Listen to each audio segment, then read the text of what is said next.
Good afternoon, everyone. I'd like to acknowledge that this meeting is taking place on the traditional territory of the Coast Salish people. Welcome to our special Community Services Committee meeting for December 11th. That was really nice of staff to call my first meeting special. First we need approval of the agenda. It's been moved and second. I'll call the question. All in favor? Any opposed? Motion carries. Next, we have public input period. If there's anyone from the gallery that'd like to give us 3 minutes of input, please come to the podium. Donna Ederson, Cobble Hill. I want to speak to the regional recreation cost sharing.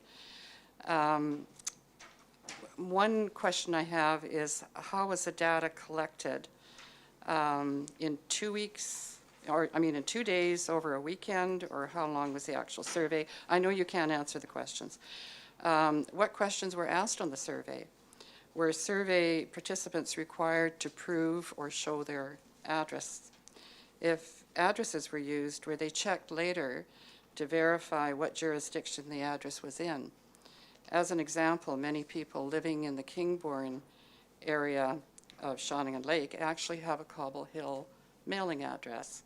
And several people I know from that area just are adamant that they live in Cobble Hill. Friends who live in North Cowichan also say they live in Duncan. So we seem to have an identity problem of where people live and how it affects this funding model. And then all jurisdictions need to participate in the function for the new funding formula to work effectively. But not all jurisdictions have a recreation facility. Cobble Hill is one of them.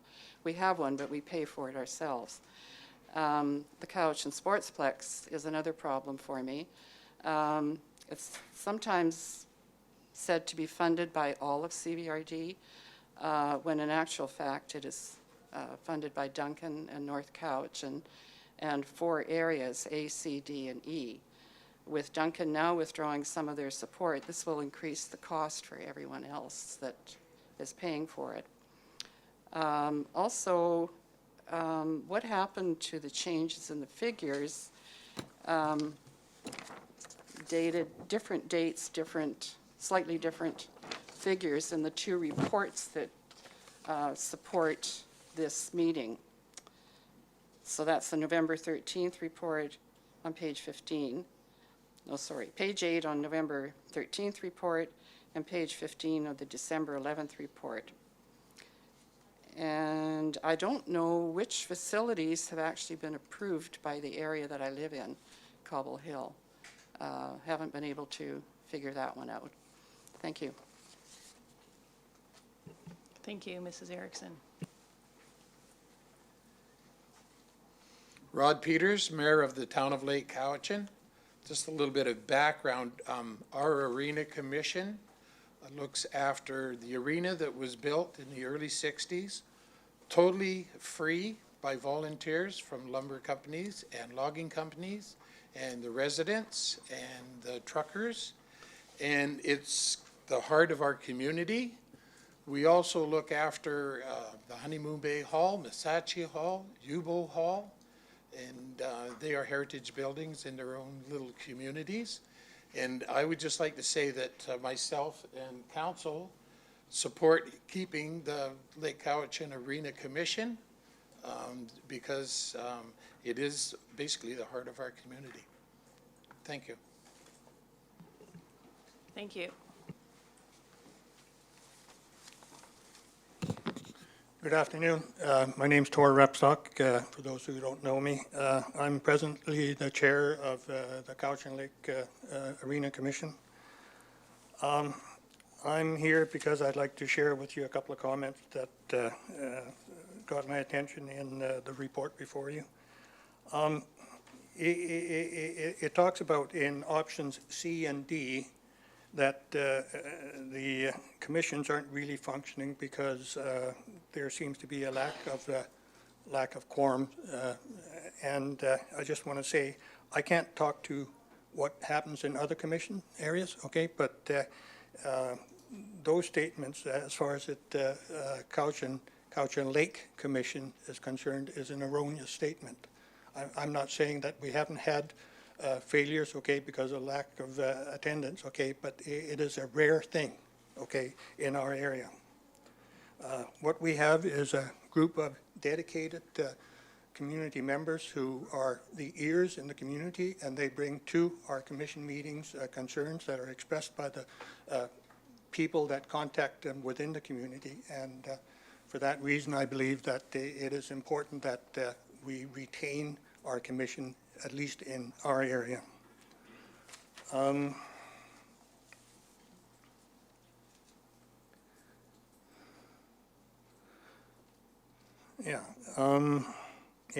The authors of this report here, they feel that the commission should be abandoned.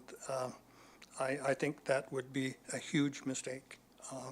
The people that I listen to in my community and stuff like that are quite adamant that they would not want to lose the commission in our area as it presently exists. Thank you for your consideration. Thank you. Welcome. Are you coming up? Yes. Okay. We don't bite. Pardon me? Go ahead. Thank you. Rocky Wise, Lake Cowichan Commission member. Been there since '51. We built that arena as a group area. You call it Area F and Area I in the town of Lake Cowichan.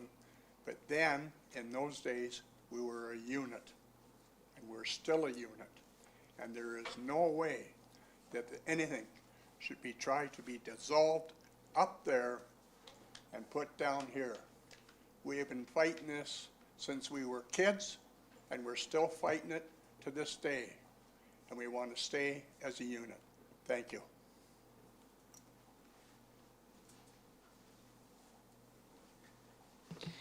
Okay, I don't see anyone else coming to the podium. Ms. Legault. Thank you, Madam Chair. The next item of business is item R1, report from the General Manager of Community Services on the Regional Recreation Governance and Phased Implementation. Welcome, Mr. Elzinga. The request is that we hold our questions until after the presentation, but if you want to get your name on the list, just make eye contact with me. Thank you.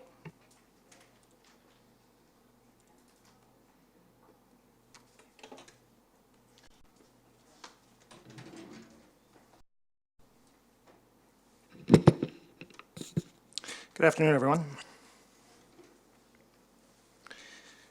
So I have a PowerPoint to go with the report, the staff report, and the report created by recreation managers and financial managers around the region. This PowerPoint is to provide further information on governance options for the usage-based funding model as requested by the board. It mirrors the report put forward as part of your meeting package.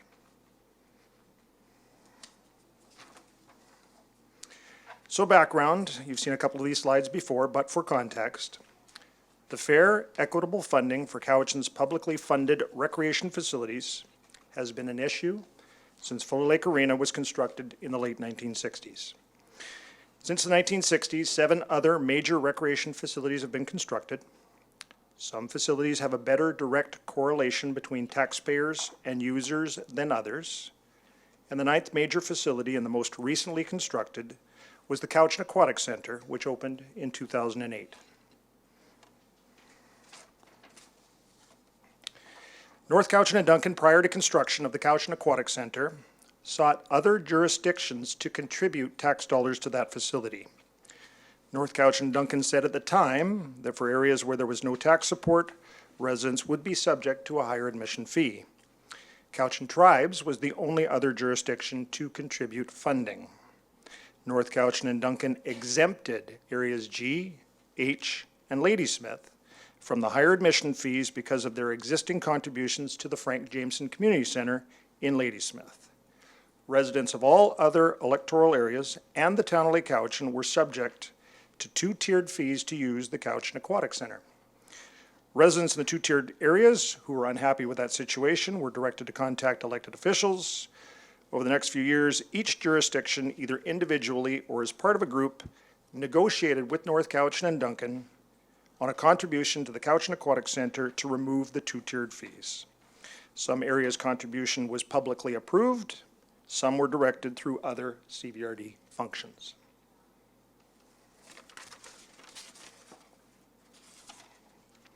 Electoral Area E, Cowichan Station, Salem, Glenora, negotiated with North Cowichan and Duncan to have an initial contribution and public consent process to eliminate the two-tiered fee and to have a referendum during the 2014 election to seek public consent to raise the contribution to appropriate levels.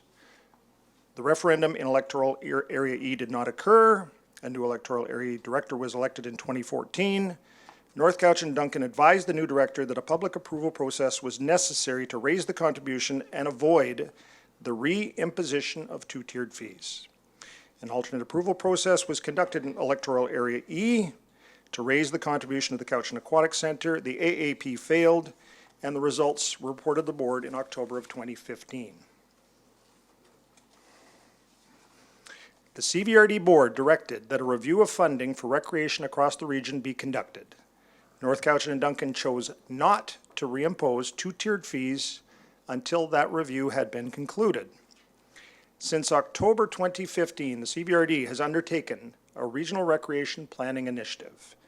The terms of reference were determined, and a total budget of $155,000 for the project was approved.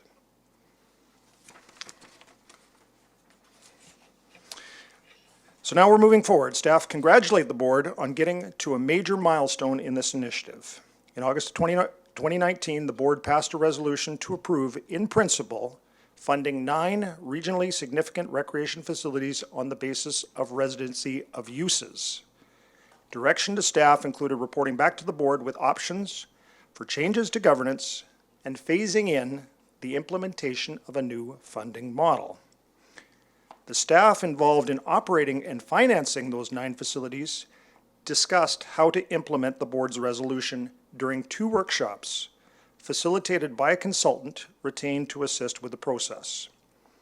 Their experiences and input have been incorporated into this report. The staff involved are also in the report, and I'd like to thank some of them for being here today. It should be noted that the 9 regionally significant recreation facilities are owned and operated by different public entities, which complicates governance. 5 facilities are owned by the Cowichan Valley Regional District, 3 are owned and operated by municipal governments, and 1 is owned by a municipality but operated by a non-profit society.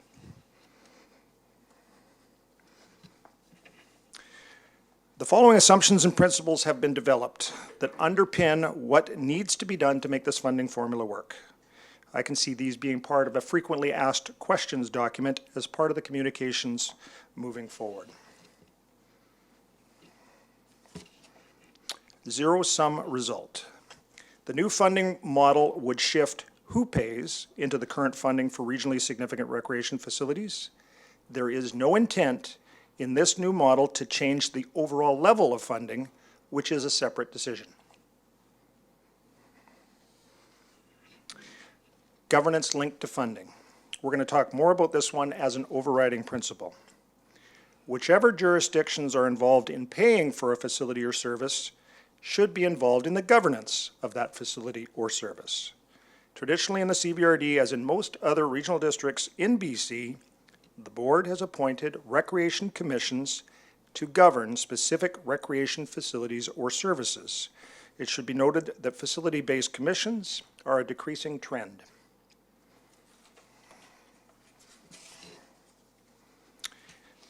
The staff group considered debt. Taxpayers in the jurisdictions that authorize debt for regionally significant recreation infrastructure need to assume it. While other jurisdictions can contribute to the operation of a specific regional recreation function, they will only participate in the funding of the debt associated with that function if they agreed to it initially. They can't be forced to participate in debt servicing after the fact, once others have voted to borrow. We looked at funding now versus funding in the future. Committing to fund the operation of a specific regionally significant recreation amenity should not obligate a jurisdiction to fund future changes to the facility or any future long-term debt. Any new debt would require new authorization. Any new facilities added to a funding model would require separate authorization to develop that facility before it gets added to the regional funding formula. So I'm going to go on a limb here and give you an example of what that means. Let me say that, for example, 10 years from now, the communities of Mill Bay, Shawnigan, and Cobble Hill are considering a new aquatic facility for the South Cowichan area. The residents of electoral areas A, B, and C would be responsible for construction costs and any debt related to construction.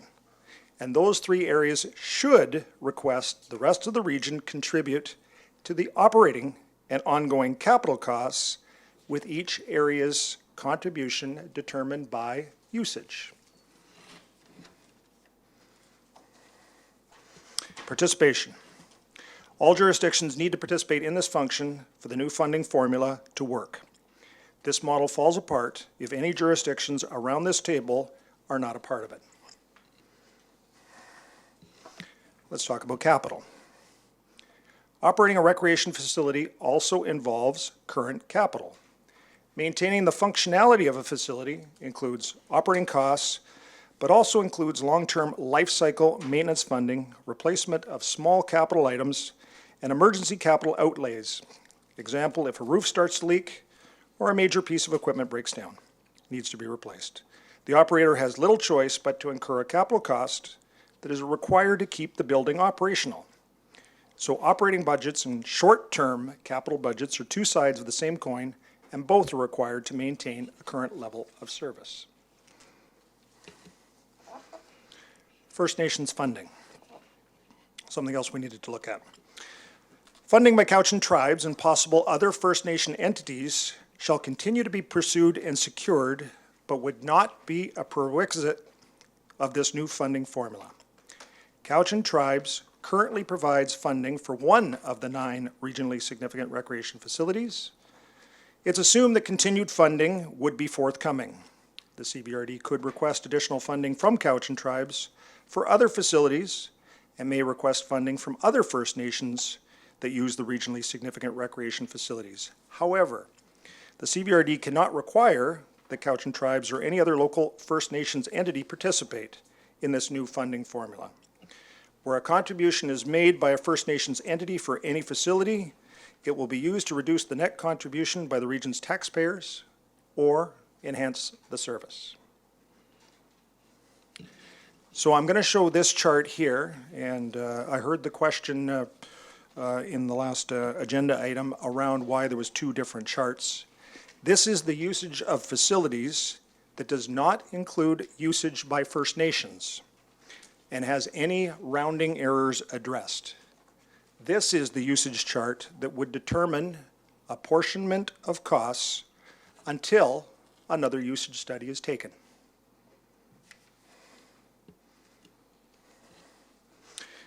We looked at changes to ownership. No changes to the ownership of facilities are required, nor is any change necessary to the operating entity of any facility. Across BC, there's many examples of regionally significant recreation facilities that are financed by regional taxpayers but are not operated by the regional district. There are many examples where a regional district contributes to the operation of a facility which is owned and operated by a municipality or a nonprofit society.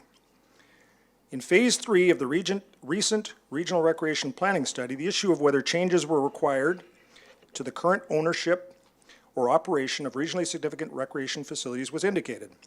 That study concluded that we have enough collaboration and cooperation informally at present that no changes were required to ensure continued optimization of all resources and services.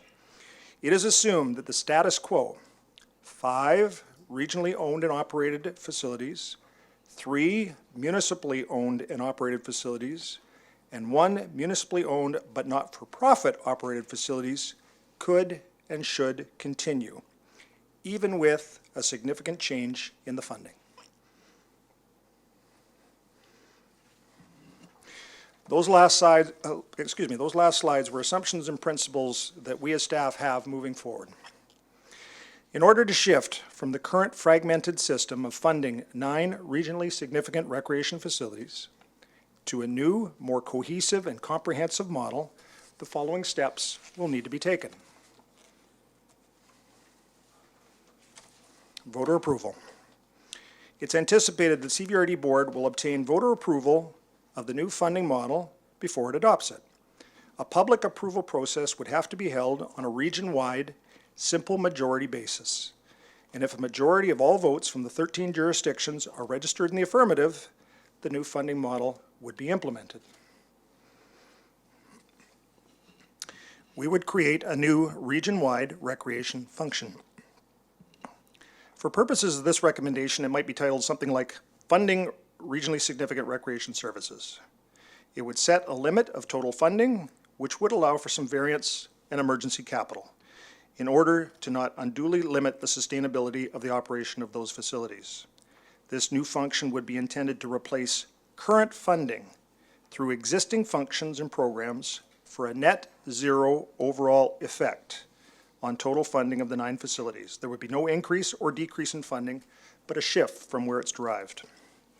A new commission would be set up, which would consist of current board members. However, since there would be overlap with the current Community Services Committee of the board, it's suggested to collapse these 2 entities into one, and we will now refer to the Community Services Committee as the potential oversight body. I will say, since November 13th's report, staff have had further conversation about the pros and cons of a standing committee as opposed to an entrenched regional commission, and further work on this is needed. But the intent of this presentation is that this body, as a committee or as a regional commission, would be providing governance for those 9 facilities. Oversight. Each of the entities responsible for operating the facilities would prepare an annual budget, which separates operating costs and revenues from planned capital, as well as an allowance for emergency capital, and submit it to the Community Services Committee. Once all owners and operators of the facilities have a comparable asset management program, a transfer to a life cycle asset management reserve for each facility would be added. Each budget would clearly show a net bottom line of tax support required. The Community Services Committee associated with the new model would meet to review all budgets, ask questions for clarification, request any adjustments required to ensure consistency and equity of process. For example, if a net requisition is significantly increased from the year prior, the Community Services Committee could ask for a meeting with that authority to review the recommended increase. The committee would then sign off on all budgets, turn the technical part of the funding process over to CVRD finance staff to implement. The authors of this report believe that this oversight, as noted above, can be sufficient. No other oversight to augment it is necessary. So again, the budget for each facility would be prepared by the operator, clearly identifying the requisition amount. The budget would be sent to the CVRD Finance Department, and each of the 9 facilities' requisition would be allocated based on usage of the 13 jurisdictions. The total for each jurisdiction would be determined, included in the annual requisition that was sent to the 4 municipalities and to the province by the CVRD Finance Department. Here's where we talk about phasing in of the new funding formula. Because there is change in shifting to a new funding formula, this could cause stress on some taxpayers. The change from the current funding model to the new funding model is recommended to be phased in over 3 years. In the first year, which could be 2021, 1/3 of the funding would be allocated on the basis of the new usage model, 2/3 based on existing sources of funding. In the second year, 2/3 of the net cost could be funded on the basis of the usage model, and 1/3 on the past model.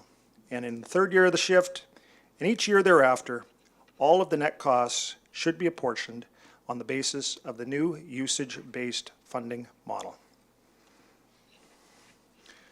Updating the usage data. Collecting usage data and assigning residency to it is a significant undertaking that will have some cost attached to it.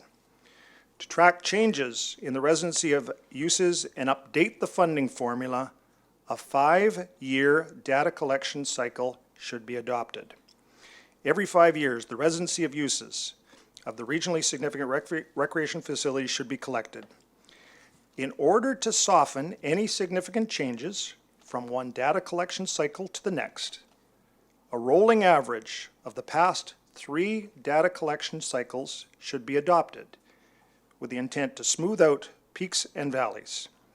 Before 15 years of data is available, an interim process is required as follows. Initially, the data collected for 2017 should be used for 5 years.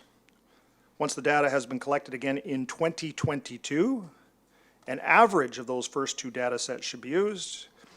When the third set of data is collected in 2027, the average of 3 data sets should be used, and thereafter, the most recent 3 data sets should be used to calculate the average. So again, let's use a fictitious example to explain this. Let's say the usage model begins in 2021 and the full implementation after phasing it in is in 2023. That's the example. Usage data we have right now says that Saltair uses the Frank Jameson Community Center 6 times as much as Shawnigan does. Saltair should pay 6% of the cost of Frank Jameson. Shawnigan should pay 1%. By 2023, we'll have another set of usage data from 2022.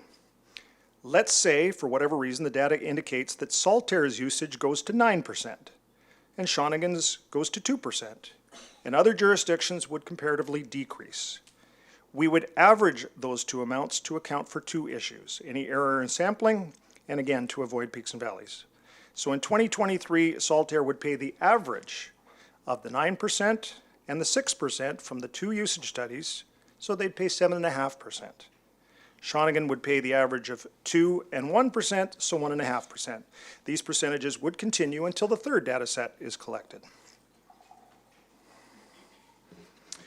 Significant changes to recreation infrastructure, saying this again, new facilities or any other significant enhancements to existing facilities would have to go through a separate process, which would be similar to the process that has resulted in the existing facilities. Almost there, just a couple more slides.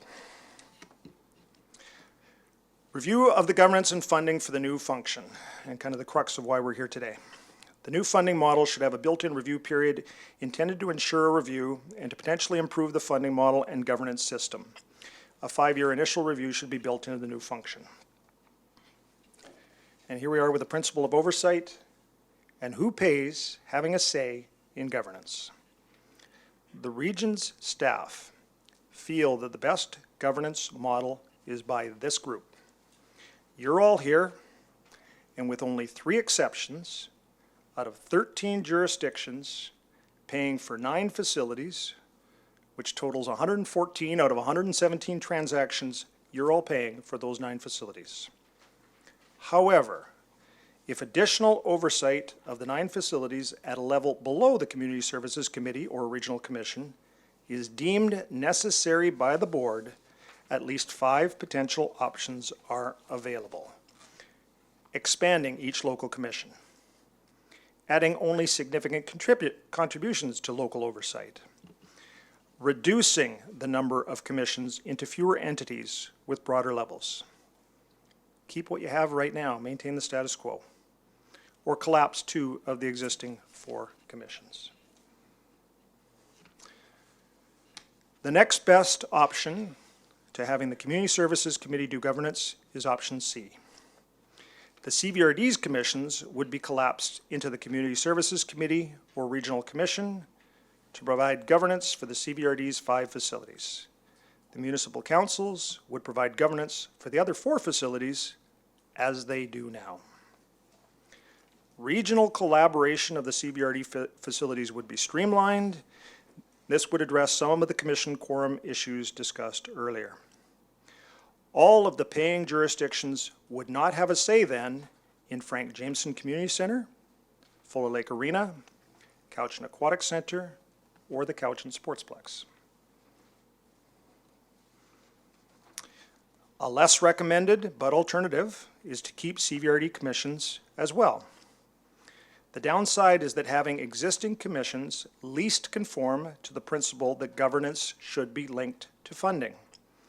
Under the usage-based model, many new contributing jurisdictions would not have a say on existing commissions.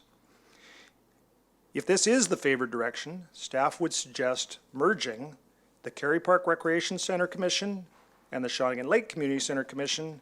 They share management, many staff and resources, would increase efficiencies with a shared direction. And here's the options of just adding to existing governance structures. This would mean adding everyone who would now pay under a usage-based model to commissions, committees, or councils. Taking this entire group out to Cowichan Lake, and all of you provide governance there for the Cowichan Lake recreation function. Even in option B, if we determined a threshold for significant contributions, it would still involve potentially many additions to commissions or committees. And of course, adding to councils, who currently provide governance, is problematic. This would potentially involve reestablishment of committees, which is opposite to the current provincial trend. And these options are really deemed impractical. Therefore, Madam Chair, your regional staff are recommending that the governance under the usage-based funding model be provided by the Community Services Committee or a regional commission. A lot of information. I'm available for questions, and I thank you for your patience, and hopefully we answered some of your questions. Thank you. We have questions, and we have Director Smith first.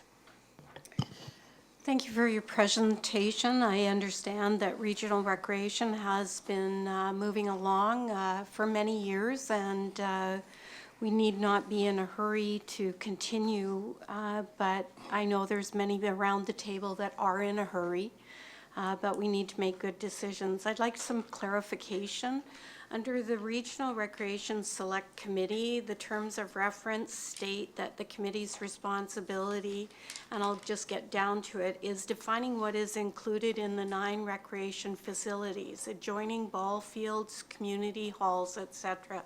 So my question is, under the current Cowichan Lake Recreation budget and taxation requisition, it includes 5 complexes: the Honeymoon Bay Community Hall, the Missachi Community Hall, the Yubo Community Hall, Lake Cowichan Centennial Community Hall, Cowichan Lake Sports Arena. When the committee was working on that, which of these facilities, as only one seems to be included in the 9 facilities? And I also have a question regarding the Kerry Park Recreation budget and taxation requisition. Kerry Park Recreation Center and the sports field. So are all these additional halls and community centers and sports field, are they included under this regional recreation? Mr. Elzinga, many questions. Thank you, Madam Chair, and through the Director, thank you very much for the question. So for the Cowichan Lake recreation function, yes, all of those community halls were included in the study. They are also included in function 405, which is the Cowichan Lake recreation budget. So they are included under usage through the Phase 2 report, as well as the budget. For Kerry Park, the ball fields are also included under function 411. Follow up. So you're saying that those are considered significant facilities, the 9, so all those community halls that are under the Cowichan Lake Recreation are all significant facilities? Mr. Elzinga. Madam Chair, what I'm saying, and what was determined by the Regional Recreation Select Committee, as approved by the board, is that 9 recreation services, let's put it that way, are deemed regionally significant. And the Regional Recreation Select Committee had to put parameters around each of those services. All 9 are different. All 9 have different sizes and different amenities. So the Regional Recreation Select Committee did include community halls within the Cowichan Lake Recreation Regional or Sub-Regional Service, and the ball fields for Kerry Park were included. Director Smith, do you have another question? That's not my understanding when I've read all the materials, is it wasn't services that were grouped together, it was significant facilities. So when I've read all these materials and studies over the years, now all of a sudden we're finding services are grouped together? Mr. Elzinga? That seems to be a little bit off kilter. Maybe I misspoke in trying to clarify. So there are 9 regionally significant facilities. With the Cowichan Lake Recreation function, the budget includes function 405, all of those other facilities that you mentioned. So the decision was made at that time for the regionally significant facility of the Cowichan Lake Sports Arena that the halls would be included. That was the decision made at the time. So I misspoke if I used the word service to try to explain that, but the facility, the Cowichan Lake Arena, does not have a separate budget from those community halls. Thank you. Next on the list, we have Director McGonigal. Thank you, Madam Chair. Through you, if I may. Thank you, John. Appreciate the presentation. This has been a long, arduous process. Very thoughtful presentation. Lots of stuff to go through. One of my comments, if I may, you've heard from various speakers from the West on their passion for commissions, and I don't disregard that. Commissions bring forward recommendations and an advisory level, which are ultimately decisions made at this board. We've had decisions on commissions come forward that we have turned down in the past. So I think the governance model that currently has commissions as local oversight is adequate in my assumption moving forward. Having said that, the governance that you speak of within the community services would be no different than where it resides currently under the board. Is that correct for me to assume? Mr. Elzinga? I will try and take a shot at that one. So within the CVRD facilities, I believe you're correct, that the board ultimately has decisions over the budgets for the 5 recreation facilities. However, councils have most, if not almost all of the say over the other 4 facilities. Thank you, Madam Chair.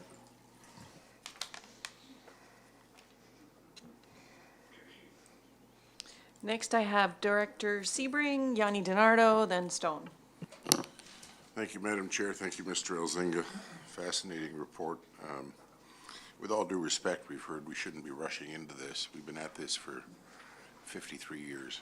We're not rushing. We're trying to finally get somewhere. I do have a couple of, and I have a couple of questions going to governance, which is what we're here to talk about today. I mean, one of the principles is that if you pay, you become part of the governance board. And I get that. And that, in effect, if we were to maintain the existing commission structure, and I've been on the Cowichan Community Center / Island Savings Center Commission for 11 years now, and that's a nice, comfortable table, and we all know each other. It's one of my favorite places I sit. But under this funding model, every one of the jurisdictions represented at this table would have to be represented at that table. So then we might as well have our meetings here, I guess, is what you're trying to say. Equally, I do have some questions about where the sort of cutoff areas in what I'll call the gray areas of funding. You know, you talked about sort of emergent capital items and life cycle replacements and those things. What's the difference between operating budgets, which are funded regionally by the people who use the facility, and capital budgets, which I'm seeing here, some of them are kind of operating? Who gets to make that decision? What do the policy pieces look like? And I'll give you an example. Cowichan Aquatic Center, which is run by North Cowichan, we're doing an expansion there right now. If this funding model were in place, how would that expansion be funded? Would it just be North Cowichan, or would that be regionally funded? Is that considered an ongoing piece because it's not a new facility? How do we figure those things out? Thank you, Madam Chair, and great questions. And so at some point, there will have to be a line delineated between what is a new service. What I would consider a new service is adding another pool or adding another ice surface to an existing arena. But what about adding And- bleachers? and- Pardon me? What about adding bleachers to the Adding, existing pool? That's the kind of stuff we're talking about. Adding bleachers would be a smaller capital item that I would think would be within that particular regional facility and determined through this governance model. So I think the biggest delineation would be around whether you incur long-term debt, whether you would have to pay for this over a longer period than 5 years. You could still short-term borrow. I looked to Mr. Keeber and the finance staff for any clarification on this, but if it is a immediate year budget item or a short-term borrowing situation, I would interpret that to be within the capital and operating costs that we're talking about here.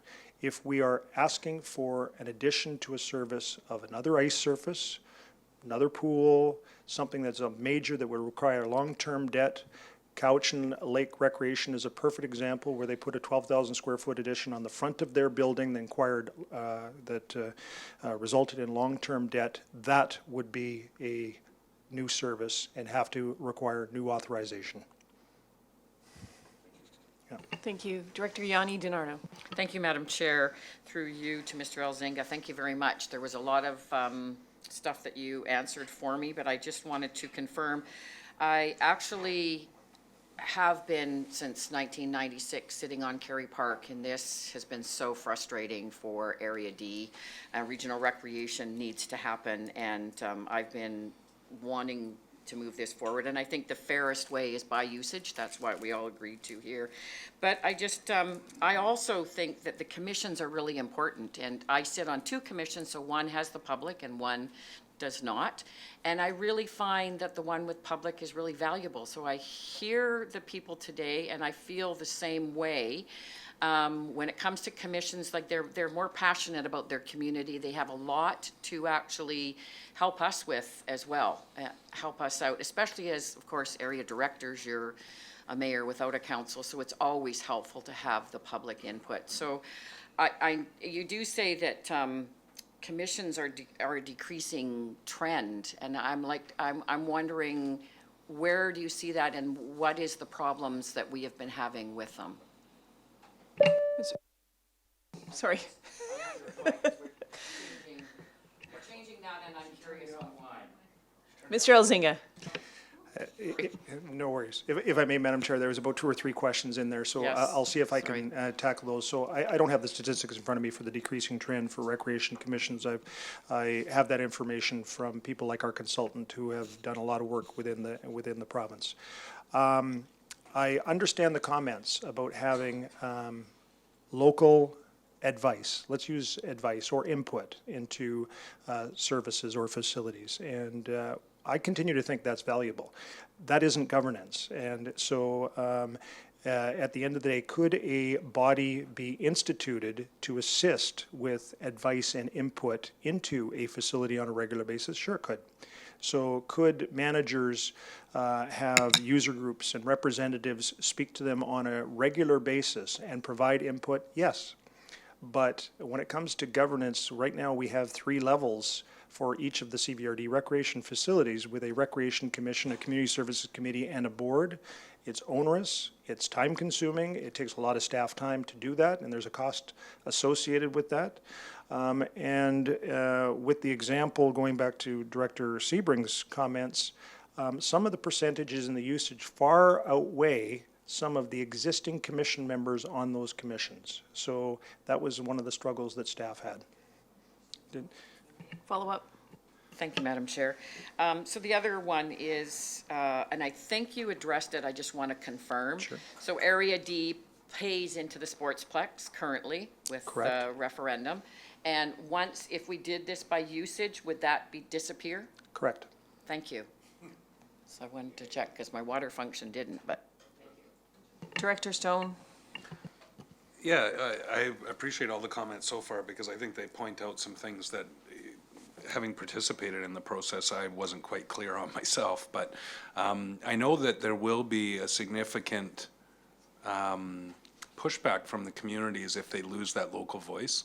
I know that our Parks, Recreation, and Culture Advisory Committee, which goes beyond FJCC into other facilities and parks and such, is a really active group and make great recommendations. Also check our processes to when we make referrals to them to get feedback on new initiatives or how to move forward with our facilities. I have a hard time seeing that go. And I know looking at the usage models that have been presented, that would mean some change to that, but largely in our area, it's Area G, Area H in the town of Ladysmith, and I think some more decision-making influence by the other participants would be welcomed. But the flip side is the example used with Cowichan Community Center, which then becomes another board like this one, or another committee that would be making recommendations. I still feel like I favor option B, looking through the lens of FJCC, that would continue to provide that referral loop to the community. And we had a different recreation consultant come and talk to us, or a different consultant about our commission and committees. And they also did express that the commission's model in particular was kind of being moved away to more advisory bodies. And I think that although it may be onerous, I don't think it's more work than we're doing today. And I think we should think carefully about how we do that, and maybe we come up with a model that's acceptable to all members. Because again, always understanding that the Community Services Committee would be the checks and balances. A concern that I have, and I'm not sure how I missed this decision during the process, was the significant facilities versus grouping of facilities. Because I think in electoral areas, if you say the U-Boat Hall, for example, is counted as a regionally significant facility lumped in with the Cowichan Sports Arena, then it begs the question how other facilities that are of similar size and cost to, say, the U-Boat Hall throughout the region are then not included. And I think that becomes a really difficult thing to justify when, whether it's the hub or the Saltaire Community Center or other facilities in Crofton and North Cowichan, for example, would not be eligible for this balanced funding, yet in Cowichan Lake, all of the participants then, and it's going to skew data too, because things like the U-Boat Hall will not show accurate, the usage there is likely to be UBO members, but then it'll actually lower the participation rate in the big facility from other areas that should be paying into it. So I think it would result in a natural inequity within the region, and if we're talking about regional recreation being those regionally significant centers, I think that creates a major challenge. Because just to finish that thought, FJCC doesn't have a separate budget in Ladysmith either, but we found a way to pull those numbers out for the purpose of this exercise. So we should be able to do the same with other regionally significant facilities. Madam Chair, if I may, I agree wholeheartedly. So back to Director Smith's question, that was the decision made at the time, back in 2015, 2016, around the terms of reference with the Regional Recreation Select Committee. I have been involved twice in my career where we've consolidated functions in recreation centers. Function 405 Cowichan Lake Recreation actually had 4 functions at one time, had a separate budget for the arena, had a separate budget for the curling rink. Could we do that in reverse? Sure we could. Could we take out community halls from the Cowichan Lake arena budget data? Yes, we could. You've identified the usage issue, so we may have to accelerate a usage study to address that issue. But yes, we could certainly refine what the parameters of those regionally significant recreation facilities are. That's possible. Follow-up? Sorry, I have many other questions, but for equal participation, I'll save them for later. I have Director Smith, Haim, Sebring, Kuhn. Thank you again. I, like Director Stone, have many questions, and I think part of it is that the process has taken place over a long period of time. One of the things that I find is that the data is going to be outdated very quickly. The data was collected in 2016 to 2017, which now brings it into a 4-year cycle. And we need to make sure that we strengthen the confidence in the usage funding model for the regionally recreation. A new collection of the data would definitely bring out the information that's required with the Cowichan Lake area and other areas. You know, some of the information that came out of the earlier reports indicated that there was a minus plus 5%, a minus plus 4%, and a minus plus 3% in error. So it would be nice to have new data that with new opportunities to collect it. I believe that some of the facilities have new areas of being able to do that. I mean, some of the data is really skewed based on how it was collected, especially the drop-in of the aquatic center. When you look at it just being collected on Saturdays and Sundays, and it then is equal to 60% of the total, it wouldn't give a proper error factor, and it gets multiplied when you start looking at 60%. I see that the regional district of Nanaimo has a plus or minus 2%, and then the North Vancouver talks about drop-in users are a sample and therefore subject to sampling error, and rental users are quite problematic. We don't know how accurate they are. So I think that those are really important things as we move forward, and if we're looking for regional recreation, we have to make sure we include a fair process. So, you know, with it being 4 years, is it looking that we could possibly start collection of new data in the near future? Mr. Elzinga?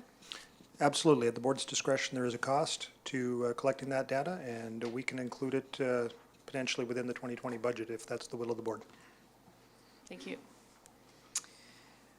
We have alternate Director Haim. Thank you. Your presentation included mention of the 3-year phase-in proposal. Has there been modeling estimations or whatever as to what the financial impact is going to be on each area and each municipality as a result of that sort of a process? Mr. Elzinga? So included within the Phase 3 reports that were put forward with a number of funding models, there was the financial impact on each jurisdiction for each model. And that spreadsheet for usage has been amended by the usage spreadsheet that was presented today, because that one for usage in the Phase 3 report included the percentage of usage by First Nations. We pulled out the First Nations and absorbed that usage into every other jurisdiction and addressed rounding errors. So the dollar figures are involved in the Phase 3 report. The usage is just a little bit different from the one that's presented today. Okay? Thank you. I have Director Sebring, Kuhn, Stone. Again, my questions keep mounting. I guess one observation, because it's been mentioned, in Nanaimo, they started out with an agreement to do the usage model and to survey every couple of years, and they're now so satisfied with this whole concept that they're doing it a lot less frequently. So, but my questions, 2 of them, and one of them tweaked for me when you talked about long-term reserve funding. I mean, I was instrumental in helping to set up that capital reserve replacement fund at the Cowichan Community Center. What happens there? Does that stay in that line function as a Cowichan Community Center to that money that we've set aside specifically for that facility, or does that get spread into this general regional recreation piece now? Because I'd frankly be a little upset if we lost that money from there. Mr. Elzinga? Madam Chair, I don't have an answer for that one off the top of my head. I don't recollect any conversation around reserve funds. So unless anybody else recollects any, I'm seeing from managers in the room that no, we didn't discuss that. That'd be something we would have to address. Something to think about. And my other question goes to what Director Stone was saying earlier about the Lake Cowichan piece and the little community halls. I tend to agree with him. I mean, I've got 4 little community halls in North Cowichan that, you know, frankly could use a little regional help if we're gonna go down that road, but I'm not gonna ask. Are there any other things that we might not be aware of in this context? And by that I mean, because I sat on that regional recreation subcommittee as a rep from Cowichan Community Center. Are there any other functions like this that we need to know about? We had tours of the 9 regional recreation facilities. I didn't make it to the one in Lake Cowichan. I recall I wasn't there for that. That's probably where this discussion came up, so frankly, I wasn't aware of what Director Smith has raised, and thank you. But are there any others like this, where there's a function and it includes some other little satellite things that are, oops, we'd have to, you know, as Director Stone says, find a way to isolate that out? Mr. So, Elzinga. Madam Chair, Director Smith's brought up the only 2 that come to my awareness, the community halls in Cowichan Lake Recreation and the ball fields at Kerry Park. Those are the only 2 that, I'm not that concerned about the ball fields at Kerry Park. That, to me, that's a I recreation can't think of facility, any but- others. Okay, thank you. So next we have Kuhn, Director Stone, Director Morrison, Yanni DiNardo. I was going to put myself in there. We have Director Smith and Director McConigal. I'm just looking for some clarity on the governance. So the way I understand it is the areas that are, let's say, have a higher participation in one facility would have a say in the operating expense. And yet, if there was an expansion undertaken as a large capital expense, they wouldn't have a say in it. Is that right? Mr. Elzinga? So what is proposed is that everyone here would have a say in all 9 facilities. That's what's proposed. So currently, and using the Cowichan Lake Recreation function as an example, that is funded by areas F, I, in the town of Lake Cowichan. Representatives of area F, I, in the town of Lake Cowichan sit on a Cowichan Lake Recreation Commission, make recommendations through to corporate services and eventually the board here. That's the governance model. What we're proposing under a usage-based model is that everybody is contributing to the Cowichan Lake Recreation function, and everybody would need to sit on the Cowichan Lake Recreation function to protect their interests. So rather than everybody going out to Cowichan Lake, we suggested everybody stay here with the Community Services Committee model for governance. Does that answer your question, Director Kuhn? Follow up? Yeah, I guess in a way then really what you're proposing is to do away with the Cowichan Lake Rec Commission, because it Mr. Elzinga? would be, in essence, it would be kind of useless, wouldn't it? That is the proposal. Well, I have the impression you're going to run into some headwind with that proposal. And I'm just trying to find out what other possibility could there be so that the individual rec commissions are maintained to give the population an input and to react to the population's wishes independently rather than as a whole board, which is a little bit different. So I think that's one of the problems is in this proposal. Mr. Elzinga? So, Madam Chair, if that is a concern for the board, for the committee, that they could direct staff to come back with advisory committee opportunities for members of that facility. And so that's not governance, that's providing recommendations. Right now, the commissions make decisions on the operation of the Cowichan Lake Recreation function. And some of those decisions are forwarded onto the board, some are not. And so rather than an advisory group making decisions, they could make recommendations to the Community Services Committee on what they see around that facility. I see that as a possibility. Thank you. Director Stone? Yeah, I have to support Director Kuhn's assumptions there because I know that would cause, the number one feedback we get is loss of autonomy for the local areas, right? And I want to see a model that would empower Area G and H residents to have more input and more value to the recommendations that come from that group. In an advisory capacity, always comes to this table for final decisions. But I believe that it's important to keep that layer of local governance.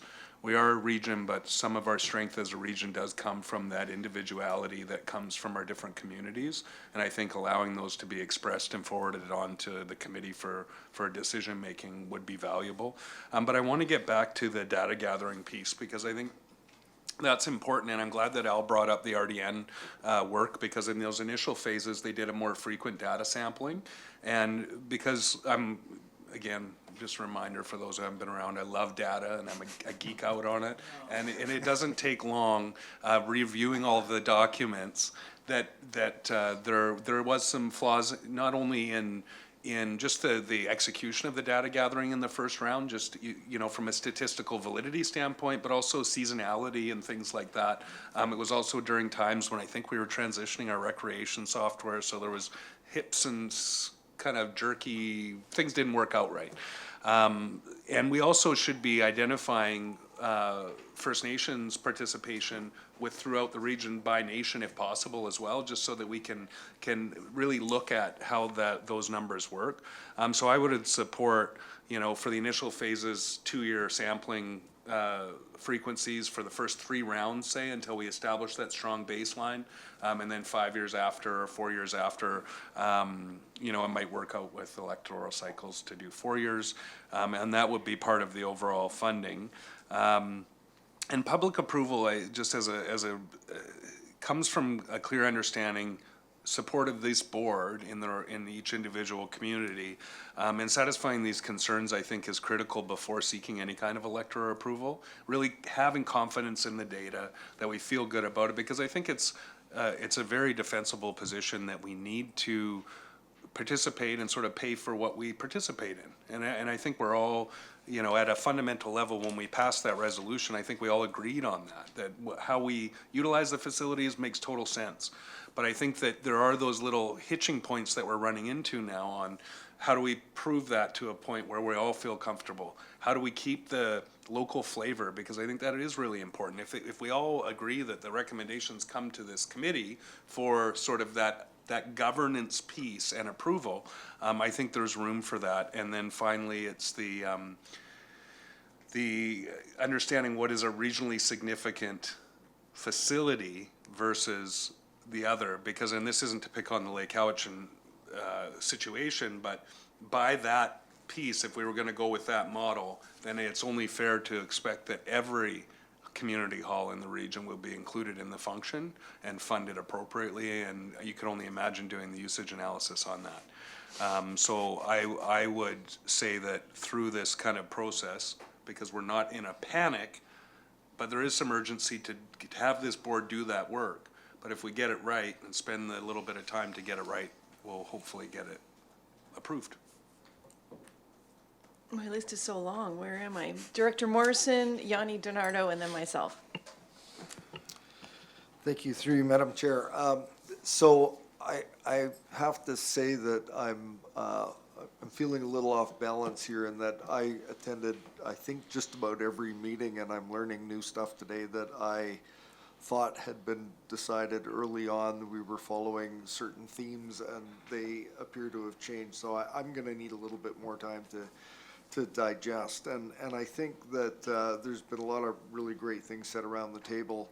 And I think that a lot of what has been identified is absolutely solvable. And I don't think that this organization and our municipal partners have ever been as close to grasping victory here on this file than in all its previous history. But I'm concerned that we might just grasp defeat from the jaws of victory if we are too concerned about some of the smaller things that we're discussing. I think the usage can be can be figured out. I think teasing numbers out of 405 can be figured out. I think all of those things are very solvable. But one of the areas that I'm really concerned about, which I think is more than just a headwind, is the change in how we do governance and like I looked at the status quo as being, yeah, a little more complex, but completely workable. And when I review what the authors of this report, and as I say, some things have changed in this, but just some history on Cowichan Lake Recreation and how it was formed, and Mr. Elzinga spoke to this. We had individual community halls that had little specified area with dots around it, and they were the only ones that paid for, through taxes, funding of those facilities. And when 405 was created, we had all of FI in the town, including the trees, and trust me, the trees are really important in taxation. So all of the assessed value was brought to bear on 405, which made the borrowing of funds possible for the project that was done. Getting back to the governance and back to the input, I think that we should be very cautious about any move that's going to be perceived by the public as reducing their input, their exposure, their part in the process of governance of their recreation facilities. I know that throughout this regional recreation process, I thought everybody kept looking at Cowichan Lake Recreation as sort of the model of doing it right. So if it's been the model of doing it right, ain't broke, don't fix it. So I want to see how we're going to keep that in place, maybe even improve upon it. And maybe there's some possibility for the Cowichan Community Center to bring some public on board onto that so that they've got that same level of public discourse on that commission, because it's currently all elected officials. And maybe the town of Ladysmith and G&H can create a commission that's going to have that level of public input and discourse for discussing what services they want provided. So I think we can get there, but we have to keep big picture in mind that we want to settle regional recreation, and that we need to work together to get the little things put in place to make it happen. I just feel we're so close. So let's keep working towards that. That's it. Director Yanni DiNardo. Thank you, Madam Chair. Through you to Mr. Elzinga. No, I just forgot what I was going to ask. Oh, yeah, no, I have it here. Cost of data. I've got so many scribbled notes all over. The cost of data, why could not knowing a whole lot about that, but could it not be embedded in the registration and part of what we're doing, because we're already doing computerized, like we have the one book for all the recreation centers and all that. Could the data collection not be embedded in your registration and make it a whole lot easier? Why does there have to be a cost beyond what we do? Like, so why would it have to be expensive? Sorry, not knowing that. Mr. Elzinga? The data geek. I will try my best to answer that, Madam Chair, through to the director. So this would be an added level of work on staff. At this time, we're not at the technology level that we just come up with that data right away, so there would be some assistance required. The data that was collected through this recent usage study was phase 2. Phase 1 and phase 2 were combined under an RFP, and the approximate cost of those two phases together was $70,000. So I don't know how much off the top of my head was phase 1 and how much was phase 2. Phase 2 was the facility usage study that we're talking about here.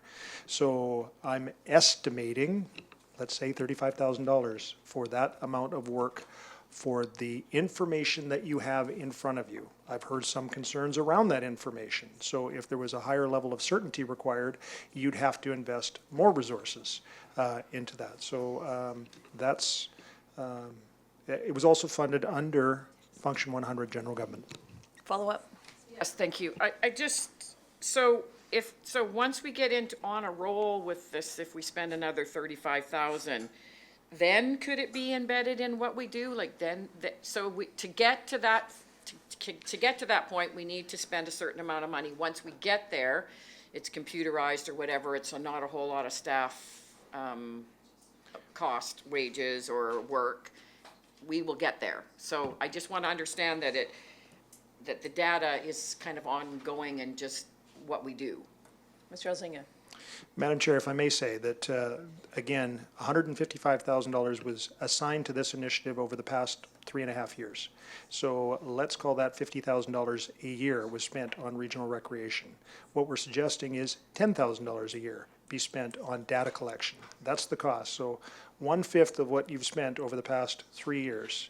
So, but that would have to be included somewhere in a budget. Thank you.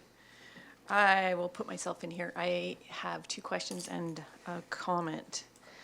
My question is, so all of a sudden we would be managing 9 facilities instead of 3. How much staff costing would, how much, have we figured out how much it would cost for the extra staffing that this would involve? And for this funding, you mentioned a region-wide function, so would all 9 facilities pool into one function and then it would be divided out? Correct. So there would only be one function. There would no longer be function 405 or 411 or 423 or 420. All of those functions would disappear. And one function would be responsible for all of the facilities with subsections. The example that I can think of is within economic development, you have sport tourism, a separate section where you can see how much is spent on that particular initiative. You could, within one function, have separate sections for each facility. But it would remain if they had a reserve fund or a big capital project or something going through this other. I don't really want to speak to reserve funds. Again, this report was authored by 12 people, and I'm trying my best to speak their minds as well as And to as the my staffing own. question then, Yeah. how much more staff would be needed at the regional district? My interpretation is the same as current, if not improved efficiencies. I cannot speculate what those would be, but I cannot, within the zero-sum result that we're talking about, because again, services change, facilities change, and I think Mr. Keeber wants to chime in on that. Mr. Keeber?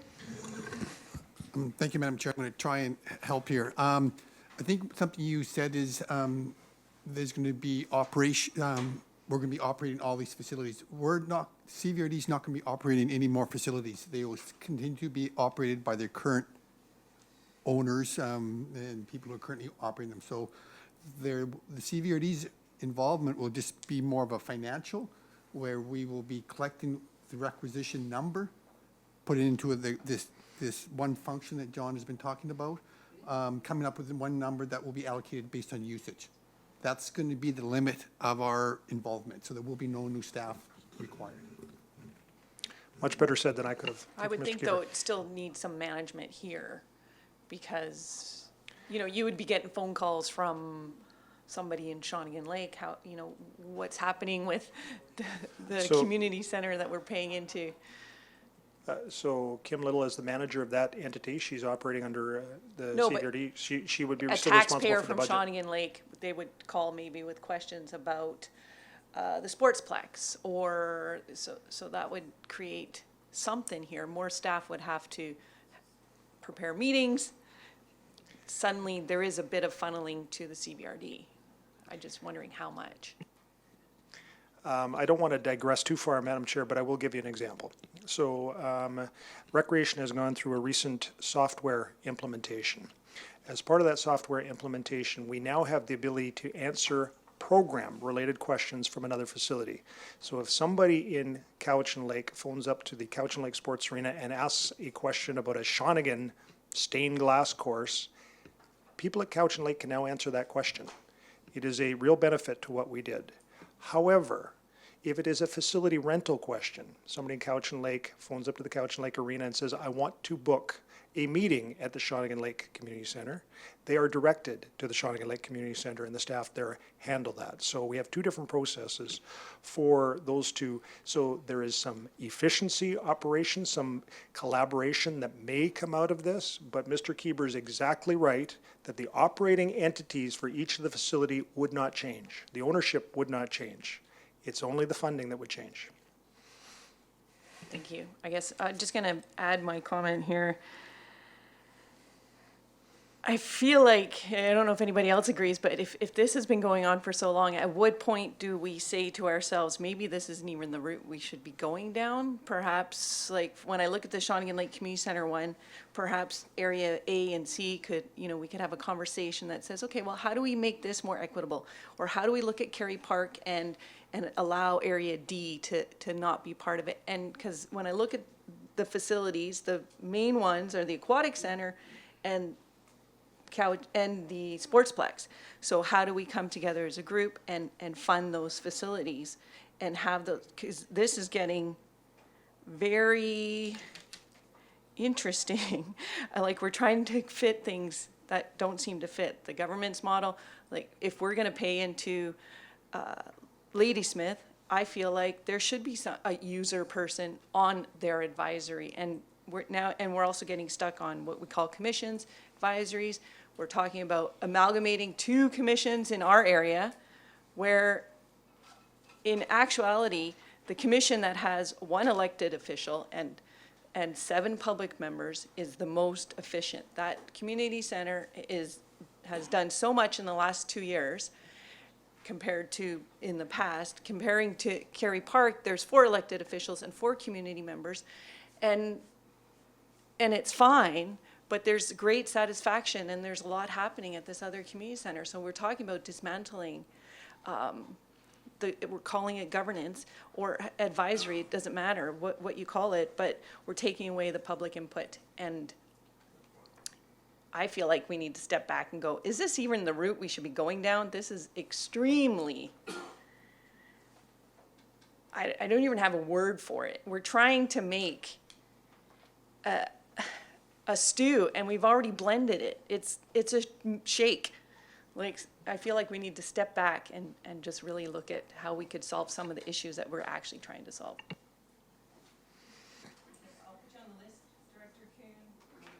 Next, I have Director Smith, McGonigal, Marsh, Kuhn, Haim, Stone, Sebring. Anyone else? Staples. Thank you. Thank you very much. I think that Director Acton brought up some information regarding some of the different areas, and that some have commissions and some don't have commissions. And then who would be on commissions if additional, would additional commissions need to be created? Because when you start looking at the small percentages of some of the users or usage, it's insignificant, and based on a 5%, a 4%, or a 3% error, we should not be looking at those percentages. They should be removed, and then we can look at who actually is a major user of a facility and not someone who is caught in an error factor. And if things were like that, then maybe we could have commissions for each facility, and in those facilities, the commissions would be made up of the major users. And anyone who is not a significant user and is caught in those data errors would not be part of the commission. And then if you're not paying into that particular facility, as Director Acton pointed out, for them to pay into Frank Jameson, it seems that for them to also then need a say in that facility. So I think with the data error collection in the 5, 3, and 4 percentages, maybe we should be looking at some of these facilities having commissions, but commissions that are made up of major and minor are removed from financing or their usage pay because it's below a specific error number, as in, say, 2%, if we dropped out everybody under 2% or 3%. So, maybe we could have commissions. There's right now the opportunity for other areas to have a commission. For Area G, you know, we would be paying for Fuller Lake and we would be paying for Frank Jameson as the two, as major. And there is no commission for Fuller Lake. So there are some areas where some people have commissions and then some other areas don't have commissions. Area H and Area G, we kind of hang out there all by ourselves. So, you know, maybe we should be looking at removing some of the lower data numbers that are in the air factor. Thank you. Director McGonigal, Marsh Kuhn. Thank you, Madam Chair. Welcome to the chair of this committee. You're doing a fine job. I looked at my agenda today and it said Chair McGonigal, so I'm glad you were in the chair now. You're doing a fine job. I agree with Director Smith that a strong baseline is the way to move forward, and perhaps a data sampling prior would be an option. And I've heard around the table a number of concerns about the Lake Cowichan area and how those have been identified in the regionally significant facilities. And it's nice to know that we were so far ahead of our time by forming a sub-regional committee to encompass those within Function 405. So the three areas funding all those facilities to accommodate improvements in each of those. So thank you for that, for putting us on a pedestal as being far ahead of our time. I don't suggest that that's where we go, but that was what was identified as regionally significant. If it's a desire to take out the Cowichan Lake Arena as a portion, I'm sure we could do that. The data geek across from me could probably extrapolate those numbers quite quickly. If that's a stumbling block moving forward, then I suggest we get there. Thank you, Madam Chair. Thank you. It's 20 after 2. I think we should maybe take a short break here. Our next meeting is at 3:15. So 10 minutes. We'll come back at 2:30 sharp. Mr. Elzinga would like to share some information with us.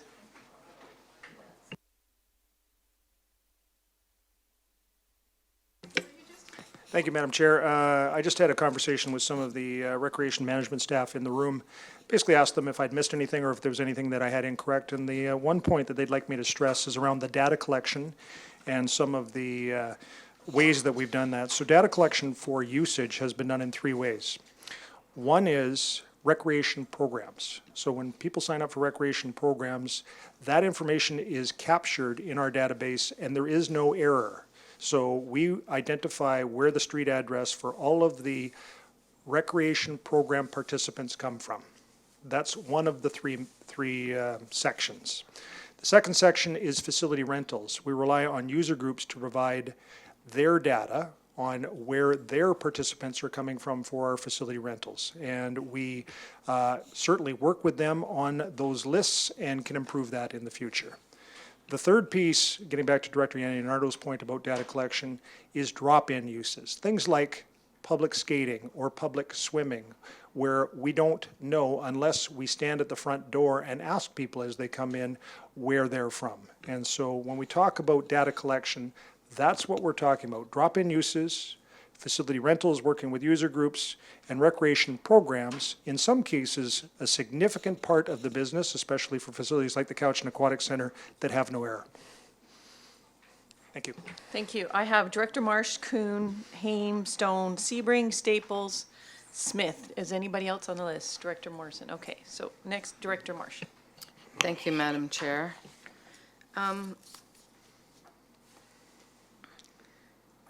I know it seems like to this board that it hasn't been very long that we've been going on this, but I remember when I was an alternate for Ruth Hartman after the 2011 election, it was being talked about, and I'm hearing from Director Sebring in his belief it goes back 50-something years.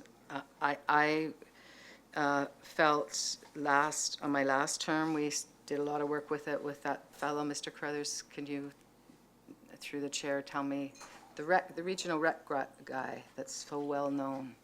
You'll know his name better, probably. Yeah, I'm sorry, the date or how long that's been in the existence? guy's name, Brian, Who's the, who from, did some consulting with us. so I believe the question is, who is the consultant that has been doing a significant yes, amount of the sorry. regional recreation work with us? That's Brian Johnston from RC Strategies plus Burke. Who is well-known all over the country for doing this work. He's the go-to person. And I was a bit surprised to learn about these, the way that Lake Cowichan, I wasn't surprised to learn it, I just didn't know the way that Lake Cowichan included some of their other facilities. I certainly don't feel, as a North Cowichan councillor, that I have to have our other facilities included in this. I think that, in a sense, this is how I would look at it. Lake Cowichan is like the city, the location, the center location for this region, and it makes sense that they would have, for the region of that region, I should say. And I'm actually quite happy with the staff's report. I don't like the idea of keeping commissions if the work still has to come then to this table. It seems like duplication of efforts. But I do like, I'm intrigued by the idea of advisory committees that would, keep us apprised of things that perhaps we might not know day to day, because obviously these members of commissions who served for so many years, and I'm sure your community is very grateful for you, what you've done, and I'm sure this board is very, very grateful for your service. It would be hard to let all that go, I think, in a community, but it doesn't have to be called the same thing. So I was really intrigued with the advisory committee suggestion. And I feel really strongly, and I felt we all did too, of course, that was after the election? No. Yes, it was after. So I'm a bit surprised that it's not going quite the way I thought we'd decided. It seems to be something we need to, as a board, there's many of us that need more answers, and there's nothing wrong with that.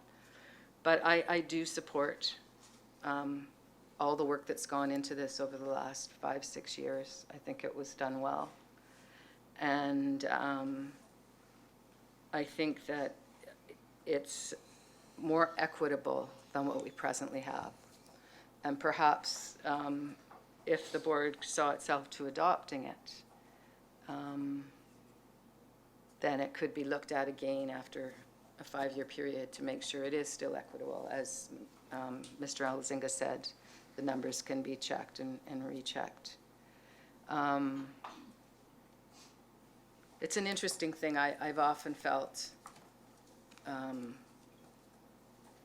there's many things that, as a taxpayer in the Valley, I pay for that I don't really utilize. And I've often felt it could be from my Finnish background, because that's where they have social democracy, right? And everybody pays sort of the same for the same services. I just felt that that's the commons, just like, well, I can't think of an analogy actually, because I've got a bit of a lot of stuff on my mind here today, but I think I appreciate the work going into it. I really appreciated Mr. Elzinga's PowerPoint and very succinct explanations and examples. For instance, if this happened, then we would do this. So I feel after the time that we took, and considering public's time, there were public on the Regional Recreation Committee, I'm pretty happy with what it's come out with. So that's all I have for now. Thank you. Director Kuhn? Just 2 quick comments. First of all, I think we're not going to get a perfect setup here. And I think we're trying to get there, and that is going to be an enormous effort, and it's going to waste an awful lot of time. whatever we are trying to achieve here with regional recreation, it'll have some pitfalls, and it won't be perfect. I would like to get back to the governance, though, and that's something that kind of occupies my mind there. As Mr. Kieber indicated earlier, that some of the areas have, in a way, ownership of their center, which really isn't quite true, because the CVRD owns all of them, but They don't own Floor Lake, and they don't own the pool. well, okay, yes, well, because that's municipality, okay. But what I'm getting at is, so if a facility has, let's say, a large amount of debt outstanding, and what I can't see is if now there's operational expense and other areas participate in that, why would these other areas have to have a vote? Why couldn't it be just done in a way like, I mean, it's easy for me to say, let's say, with the example of the aquatic center, Area I's participation in attending the aquatic center is very low. So quite frankly, if the aquatic center decided, well, okay, we have higher operation expense because of this, doesn't really affect me. So because I don't participate very much, or Area I doesn't participate much in it. But even if it was, let's say, 10%, I would take for granted that if the aquatic center decided, well, our operational expense is going to increase because we have, let's say, for instance, the bleachers. We have to install those or whatever. I'm not too sure if that really would be of great concern to me, even though I'm paying 10% into it. So I'm wondering if there is a necessity for all of the areas to participate in the operational voting. Why not just do it? And I don't know if by law it is necessary. I mean, I'm not up on that, but that would make it so much easier, because then you wouldn't have this fragmentation of different people having a say in different areas. We could leave everything actually the way it is set up now. We would just change the funding. Big deal. It would be so easy. All the discussions we've had about the concern of this and that, it would be done away with. Now, the only other concern is, yes, with regard to the research on who attends what facility. But even there, let's face it, these figures don't change drastically. There are some small changes. Let's not get carried away with, oh, we need the exact figures of that. And you know, an Area I, no, we're not 0.4%, we're 0.5 or 0.3. Who in the hell cares? I mean, really, if you look at the great scheme of things, the way it is set up, there is a big fault. And whatever we establish from here on can't be that big of a fault as it is now. So no matter which way we are going to go, it's going to be an improvement. But I'd like to reiterate, if there's a possibility at all that operational expenses will be made without having to go to a vote to every one of the contributing areas, it would be ideal. It would do away with all that bloody bureaucracy. It would be just efficient. Thank you. Alternate Director Haim. Thank you. A couple of times City of Nanaimo's experience, or not City of Nanaimo, Regional District of Nanaimo experience has been brought up.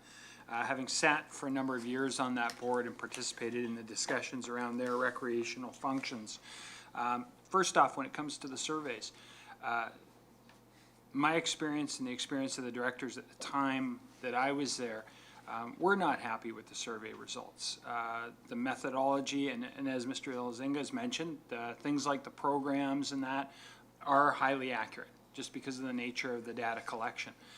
The drop-ins is where the inaccuracy kicks in, and in relation to the consultant that they had at the time, the methodology created basically skewed towards the outlying electoral areas.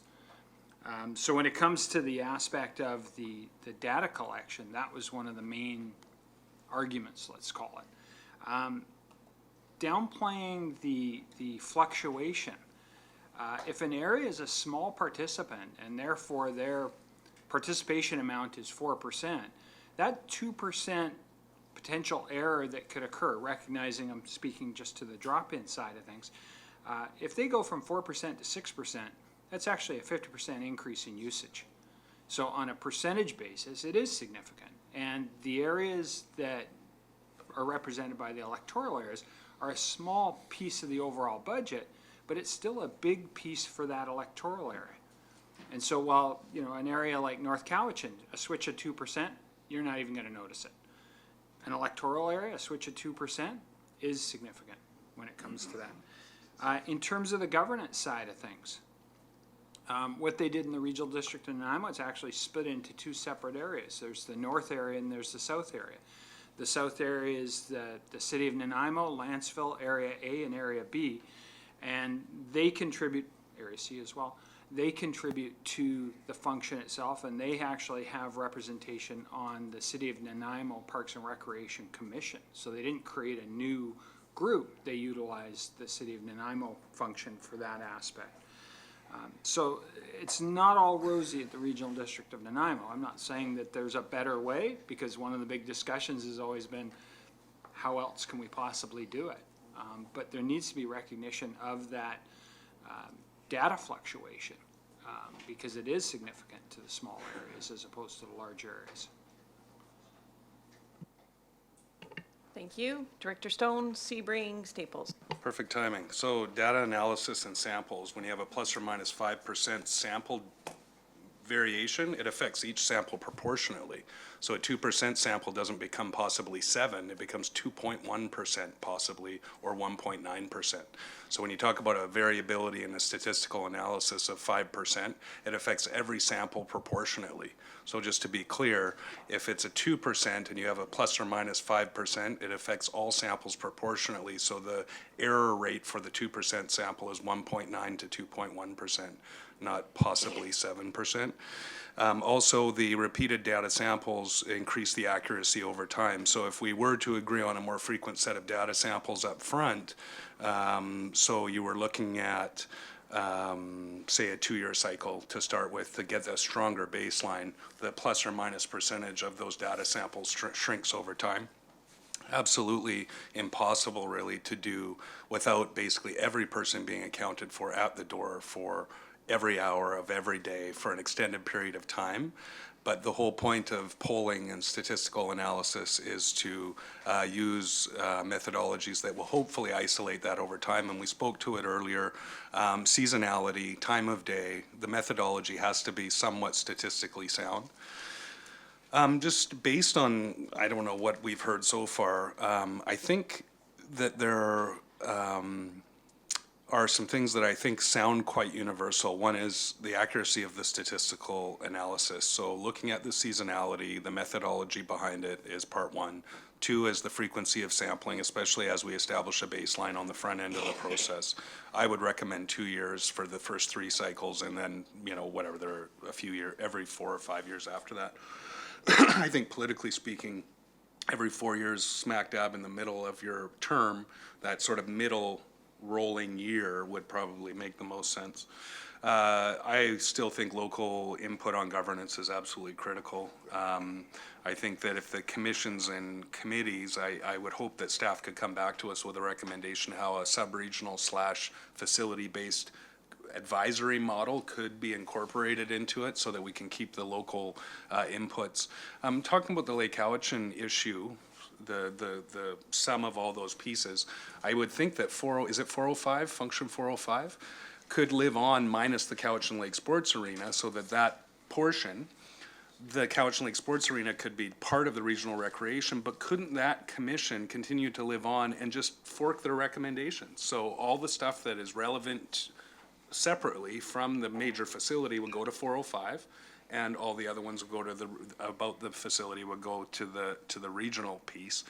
And the Cowichan, what was the other one? 2-year samples, this committee being forwarded the recommendations from the local advisory bodies and the Cowichan Lake Sports and Functional 405. I think those are all solvable. And this goes back to Director Morrison's thing. I've found the tone of this discussion to be really thoughtful around how do we actually crack a few of the detail nuts that we have to deal with. So I actually wanted to thank the committee for the discussion so far, and those are just what I've captured out of it. I think, as Director Morrison said, if we're thinking solution-based about how we actually finish this process and feel like we're able to support it, I think those pieces, those are the summaries that I've taken from the discussion so far, and would be prepared to make those into some kind of a motion if or it sounds like Director Sebring may have picked up on some of that stuff as well, but just in the interest of moving the process forward and understanding that we've still got many discussions to come. I would expect that this will come back to the next, we'll be doing iterations of this well into the next year, but I think that it's been a great discussion so far. Director Sebring? Thank you, Madam Chair, and I want to come back to the central theme here, which is the governance piece. I mean, we've agreed in principle on the funding piece. That's not really what's up for debate here, and we can beat up the question of how often we do the surveys and what all that looks like. And I don't think we need to settle that today. I think what we're here to look at today is the governance. There is a staff recommendation on the agenda, and I'm prepared to move it, and I'll read it, but I have an addition to it so that it becomes a motion with a 4th bullet point. That it be recommended to the board that a model based on the CVRD Community Services Committee providing governance for Carey Park, Shawnee Lake Community Center, Cowichan Community Center, Cowichan Performing Arts Center, Cowichan Aquatic Center, Cowichan Sportsplex with Sportsplex Board, Cowichan Lake Recreation, Fuller Lake Arena, Frank Jameson Community Center be approved in principle. That the usage-based funding model for the 9 regionally significant regional recreation facilities be phased in over a 3-year period. That staff report to the Community Services Committee on a public communication strategy and public approval process options. And further, that staff be directed to prepare a report on the feasibility of establishing sub-regional facilities-based citizen recreation advisory committees so that we keep some of that local stuff there. If I can get a seconder for that motion, then I'll speak to it. It's moved in second. All right. Director Sebring? I mean, the only addition there is the establishment of sub-regional facilities-based citizen recreation advisory committees. And I'm envisioning that, and I'm leaving it open to staff, but I'm thinking South End, West End, North End. North Cowichan, we're not that worried about it. And I would even suggest that we don't need to worry about it that much with the Cowichan Community Center because everybody's in that and that'll be addressed at this table. There's no citizen advisory there right now. It's all elected officials. We could probably do away with that commission altogether. But I totally recognize the desire that we heard from some of the folks in Lake Cowichan, given the history there, and I'm hearing the same thing from Shawnigan Lake, to say let's get a group of citizens in the room at least quarterly to talk about Carey Park and, Shawnigan Community Center and some of these other places. And I didn't incorporate into the motion the concerns about breaking out Shawnigan Lake, or pardon me, the Cowichan Lake Arena from the other things. I think staff has heard that. I don't know if we need that as part of the motion. There's a question there. There was also a question that was relayed to me, and I don't know if it was public or not, about the community hall that's adjacent to not really Carey Park. It's on the grounds of the high school, but is that captured this or not? Mr. Elzinga? Madam Chair, I believe Director Sebring is referring to the Mill Bay Community League Hall, which is owned by the Mill Bay Community League. As a matter of fact, the Mill Bay Community League owns the property that Carey Park is on under a 99-year lease. Okay, good. I just wondered about that. There's some rumors going around, so we'll leave that one alone. Anyway, that's my motion. Thank you. Next, I have Director Staples. We must have all been going through a mind melt because I was moving into a motion, so I don't have anything further to add. Director Sebring captured. I still have on the list Director Smith, Morrison, Toporowski, myself, and Stone, and to the motion, though.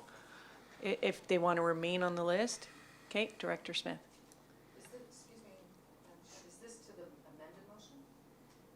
Well, they were on the list before. They may still have questions. Just a point of order, there is no amended motion. I made the motion with that additional bullet. This There is the was motion no- on the floor. No motion to amend. But I think it's important that everybody feels like they're heard and get a chance to speak. Okay. Director Smith.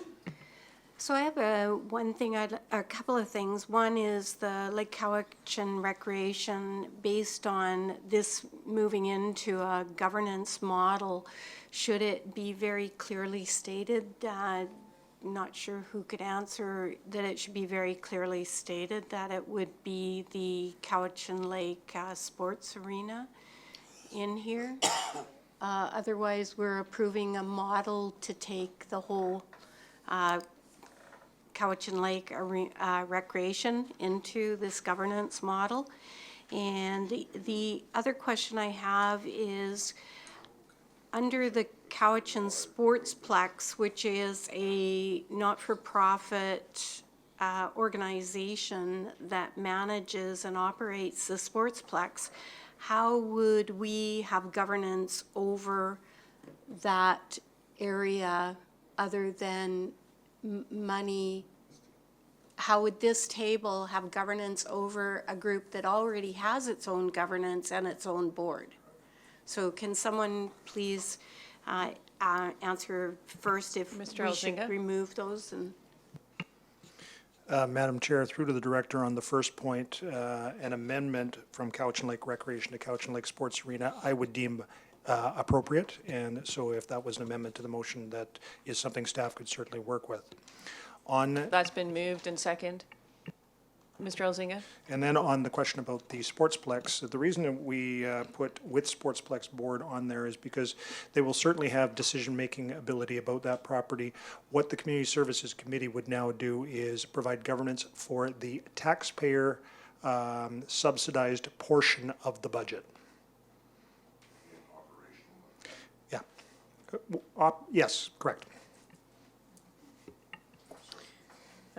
Director, okay, just a point sorry. of order, Madam Jump right Chair. in there, Director Sebring. Just Thank a you. point of order, there was an amendment here on bullet G, and if we could just call the question on that, because I think we're all agreed. Bullet G in that list under point 1 be amended to Cowichan Lake Sports Arena. So I'd like to call the I question. think that on was moved and second. So that's amended. No, well, you gotta call the question. Okay, all right. I'll call the question on the amendment. Thank you. All in favor? Any opposed? Motion carries. Director Kuhn is opposed, and he'd like to speak to that. Yes? The motion as amended. The reason I'm against it is because Cowichan Lake Rec is really quite different from some of the other areas in that the, whatever you call community halls are being used for recreation, for sports recreation, not just meetings or whatever. That's actually the majority in the Yuba Hall, for instance. So if you take that out, you're kind of, now you're fragmenting the Cowichan Lake Rec in a way that you say, well, okay, well, if the pickleball users use the community hall, the Cowichan Lake Hall, which happens quite often, that's why the percentage of users for Area I in Cowichan Lake Rec is at 12%, because many of the Yuba residents use the Yuba Hall for pickleball. So now you're faced with a situation, if you take this out, you're faced with a situation, okay, now only Yuba will pay for that? So it's, as far as I'm concerned, in the system, the way they set up Cowichan Lake Rec, it's a system that's been set up years ago, and it jives. So anyway, to fragment that, I'm not in favor of it. Director Morrison. Thank you, Madam Chair, and I sat here and cringed as the motion was read, because I think it's completely premature. I think that the idea of citizen advisory or governance or whatever is a fantastic thing that we should all fight for. But once again, the Cowichan Lake Recreation model, which was, heralded as the way to go, isn't reflected in the motion that was just presented. It was a citizen model. The Cowichan Lake Recreation Commission works because we've got 3 elected officials and 6 members of the public that work in concert very well together. And now we've got a citizen model. I think we'd be better off adding citizens to the Cowichan Community Center model, and whatever model is created for the north, having citizens sitting alongside elected officials. Now, I know we got advice from our staff saying that elected officials shouldn't be sitting on these bodies because they ultimately get a vote later in the day. I don't buy that. And I think that we can afford to be a little creative in this front, and I'm just gonna take Cowichan Lake Recreation as a model, or as an example. The funding is based upon 79, 78, and 24%. Okay, so if we were to talk about funding allocated to governance, or governance allocated to funding, then we should have it broken down on that level. But what we did when we created this model is we said, we have 3 partners, we will equally approach the governance in this so that we have 3, 3, and 3, even though the funding isn't proportional to that. So I think we can afford to be creative. For those that say if you pay, you get to play, yeah, absolutely, as a basic concept, I agree. But that isn't what's working in our community. We have a model that works, and it's not based on, hard and fast rules. So I can't support the resolution as it's put forward, because it's basically tossing out the model that is working in our region, our sub-region. It's been amended already, the resolution. That's all. To the amendment, Director Toporowski? No? The motion as amended? Okay. To your original speakers list on the motion. This is, yes. On the motion. So this is like the original speakers list that you had? Is that? It's just more of, it's not a question, or it's just more of observation. I'm gonna try to make sense of all the scribbled notes that I put here. It was just about the First Nations and the funding formula versus participation part of it. And can I continue with that, or is, that's okay? Okay. So it was just a curiosity how that would be. The members of Cowichan Tribes, for instance, is about the same as the city of Duncan. So there's the same membership there if you're looking at population numbers. But the difference between the city of Duncan and Cowichan Tribes is not all of the members live locally. So there's that observation as well. This discussion's come up with the regional library as well, as looking at having First Nations involvement and then having that fee charged. So, I've been listening and observing. And, reserves are located in Area D and Area E. Halalt is Area D as well, so, and that's just an observation again, it's way out there.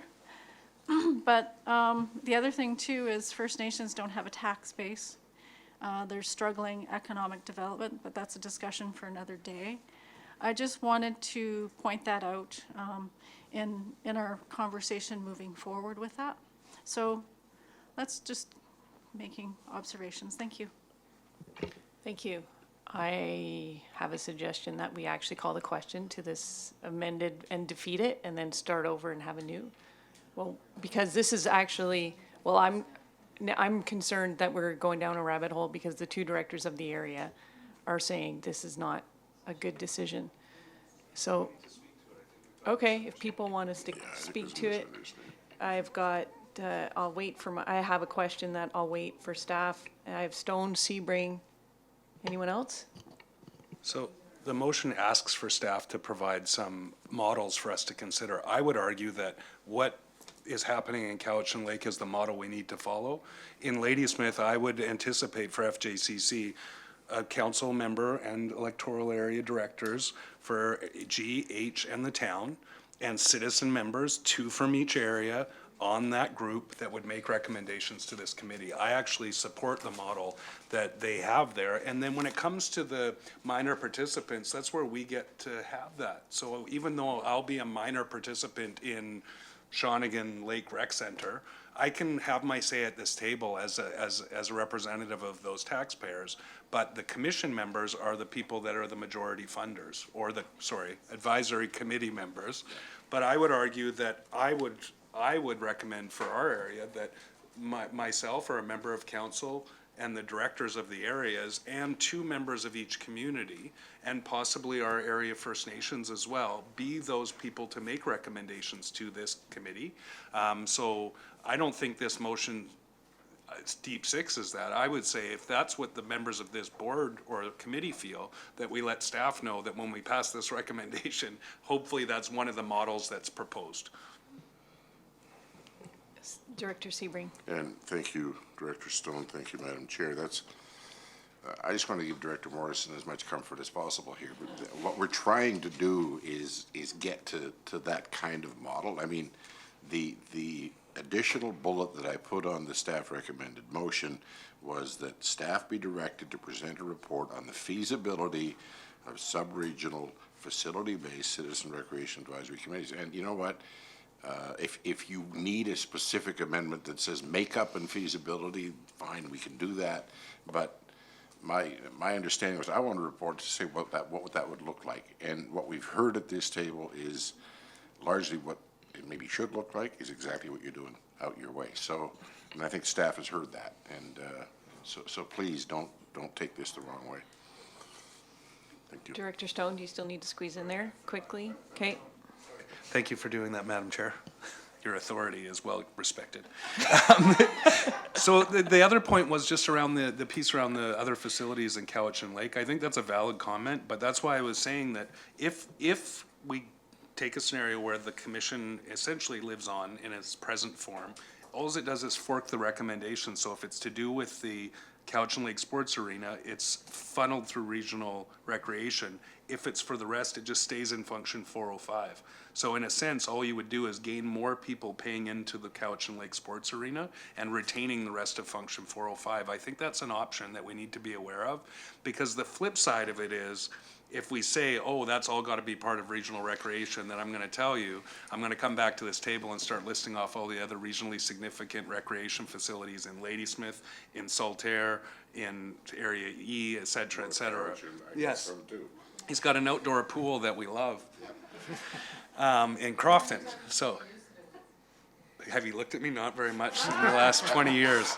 But my point being is that I think that there's, if we actually take the sentiments expressed around the table, I think these are all very solvable, going back to Director Morrison's piece. I really like the model of the Cowichan Lake Commission, and if we can use that and just honor the commitments made when that was established, we can still keep function 405 to keep that collaboration going. The commission can essentially continue to function.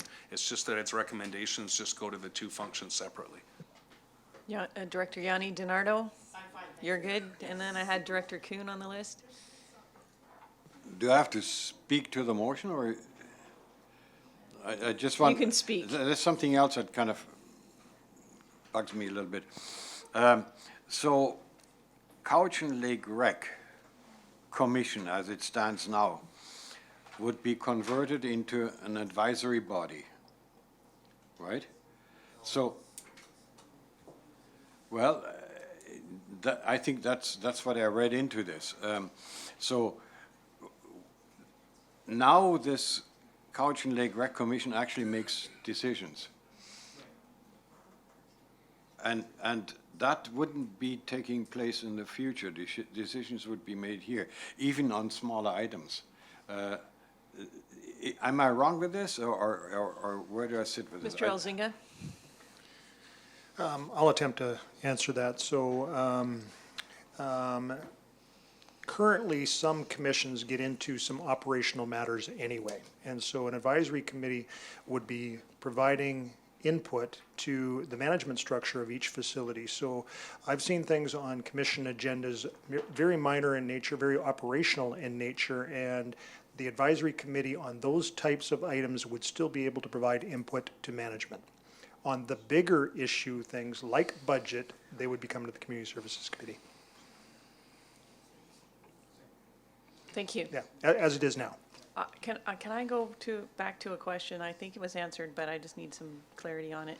So how would this funding model work for just asset management? It would just be decided if it was a large capital or a small capital item? Because Fuller Lake, for example, I read somewhere that it was built in 1962, and North Cowichan would be paying 56% of that. So how would that work exactly? Can you just say that part again? I think the easiest way to explain it, again, look to Mr. Kieber for any input that he would like to provide. But if there is long-term debt incurred, if there has to be a replacement of Full Lake Arena because it was built in the late 1960s, and there was new debt that had to be incurred, that would require separate authorization. If it is a smaller item, like bleachers was put out before, whether that's an operation or a capital item, that's the, like I said, the same side of the coin, or two sides of the same coin, where that would be included by contributions from all areas. So I guess it's challenging though, because like, say, for example, just maintaining a rink is very expensive. So just replacing the roof, for example, could be a couple $100,000. So that would be considered a small project? Okay.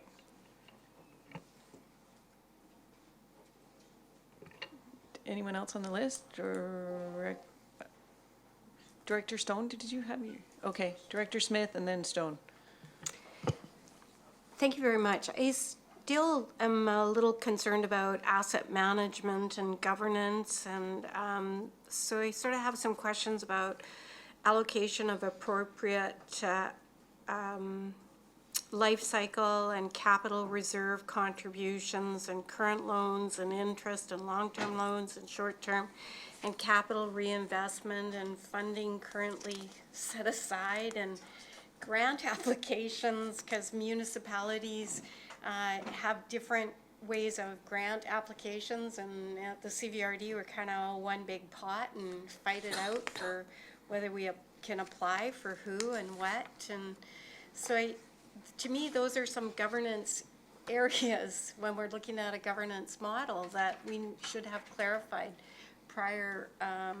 So I know some of those things have been covered a little bit. You just finished, but it means that some of the things that if Fuller Lake did need to be a big addition or something, then it would pull in all the ones that are funding it to then have a say in whether they actually want to fund that addition to the building. And so then that's long-term loans, and then there's loans that are currently running and whose responsibilities they are.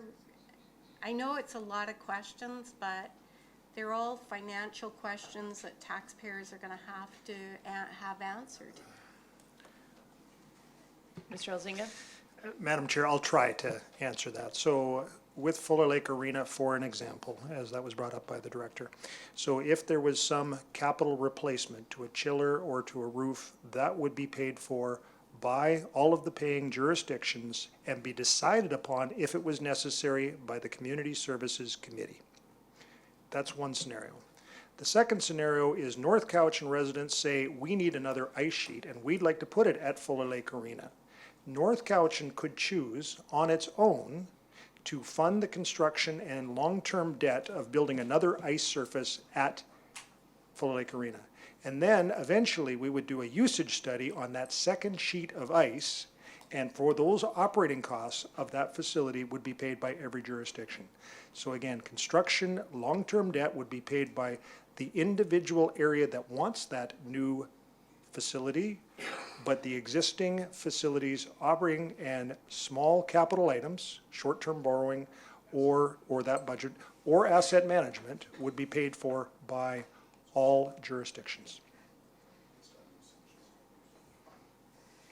Thank you. Our next meeting's coming up soon, by the way. Can Director I Smith. just ask another one? You know, I know that some of the facilities have been proactive in creating reserves, and those are for capital expenditures. And then it would come back to the community services for us to say whether those funds would be allocated for that capital expenditure, and how do we do that when it comes to a municipality?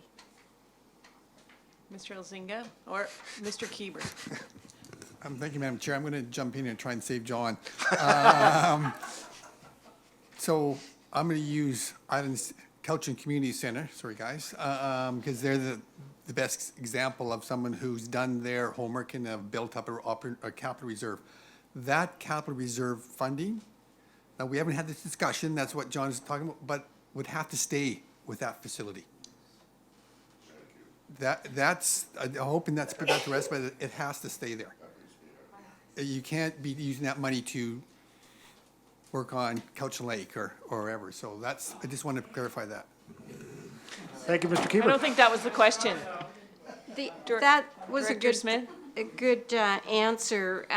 But then I'm into the grant applications, and to me, those are an interesting concept too when it comes to governance. And we see municipalities receive grants in a different method because they're a single identity as opposed to the electoral areas. So if the CVRD has the 5 facilities, and then we may be looking at applying for water or sewer systems in that grant as opposed to one of the facilities, then how do we fit in with the Could we municipalities? put maybe grant discussion on the next Yeah. next time we I can just talk want about to make grants? sure that we understand that there is some differences that we will need to be looking at under the I governance. feel comfortable calling the question. I feel like many people at the table are ready to move forward on this, so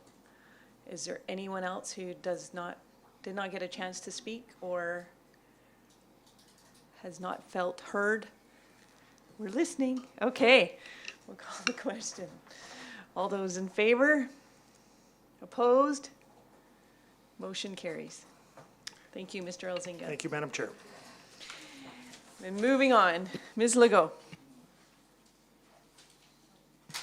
Thank you, Madam Chair. No other business, so on to question period. Is there anyone from the gallery who has a question on our meeting today? The gallery. No, I don't see anyone coming forward. Order. Ms. Legault. Nothing, motion to adjourn. Move. Second. All in favor? Motion carries.